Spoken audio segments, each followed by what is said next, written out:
Hey, and welcome to The Explainer.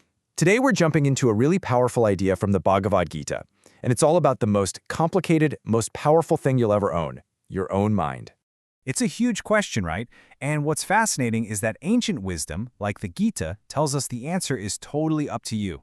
So, how do we make sure our mind is actually on our side? Let's get into it. And this quote from the Gita just nails it. Krishna says the mind is restless, turbulent, strong, and stubborn. I mean, trying to control it is like trying to control the wind. If you've ever had a day where your thoughts are just all over the place, you know exactly what this feels like. It can seem absolutely impossible to tame. Okay, so to really wrap our heads around this, the Gita gives us this incredible metaphor. It says the mind is like Sheshnag, the giant infinite serpent with 1,000 heads from Hindu mythology. So, just try to picture this for a second. This massive creature with 1,000 heads is basically what's going on inside your mind in its natural, untamed state. It's powerful, it's vast, and every single one of those hoods is a different thought, a different desire, a different fear, all pulling you in a million directions at once. And it's usually driven by what the Gita calls rajas. That's that restless, gotta-do-something energy, and tamas, which is that heavier, negative, sluggish feeling. Yeah, it's pretty much a recipe for internal chaos. All right, so with all that chaos going on, this restless mind is always looking for something, right? It's seeking satisfaction, and it's constantly at a fork in the road, facing a choice between two totally different paths. And this is so key. This is the choice we're all making, like every single moment. On one side, you've got Vishanan. This is the outward path, the pleasure we get from our senses. That delicious meal, the latest phone, hearing someone say something nice about you. It's great, but it's temporary. On the other side, there's Atmanan. This is the inward path.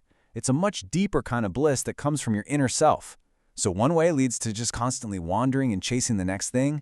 The other, well, that leads to real control and a sense of inner rest.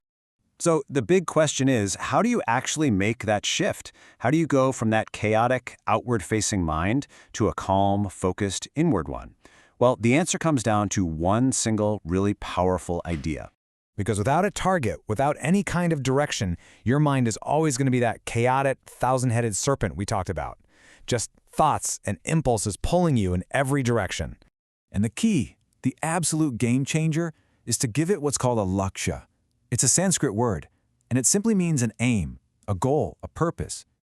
Now this is where it gets really, really cool. The metaphor just clicks into place. In the Ramayana, that same 1,000-headed serpent, Sheshnag, is believed to have incarnated as the hero Lakshmana. And check this out, the name itself is the whole secret. When the mind, the man, is given a goal, a laksh, it literally transforms. That wild, chaotic serpent becomes the focused, disciplined hero, totally devoted to one single higher purpose. It's brilliant. Okay, let's make this even more practical. We can bring this ancient idea right into today with a simple analogy. Just think of your mind as a really powerful, high-performance car. So, if you've got this incredible car, but there's no one driving it, what happens? It's just pure speed with zero direction. It's going to crash, right? That's the uncontrolled mind. It's just a mess waiting to happen. But now, put a driver behind the wheel and give that car a destination, a purpose. Suddenly, that same speed becomes an amazing tool to get you exactly where you want to go. And then there's that third level, the surrendered state. That's when the car is just in perfect harmony with its purpose. It's a smooth, almost divine ride. This whole internal battle, the controlled mind versus the uncontrolled mind, it's not just a concept. We can actually see it played out in two super famous archetypes from another epic, the Mahabharata. And this really brings it home. This is the choice we're facing inside ourselves all the time. Our mind can be our inner Krishna, the wise guide who steers us with intelligence, with truth, and leads us to clarity and to victory. Or it can be our inner Shakuni, the cunning, deceiving voice that fills us with negativity, with hatred, and ultimately just leads to chaos and our own downfall. Which of course brings us full circle, right back to that incredibly powerful idea we started with from the Gita. And here it is, laid out as clearly as possible, the final word from the Gita on the matter. For the person who has conquered their mind, it's the best friend you could ever ask for. But for someone who hasn't, that same mind becomes their absolute worst enemy. It's that simple and that profound. So at the end of the day, It all comes down to this. Your mind is the car, a powerful one, for sure. But the real question is, who's driving?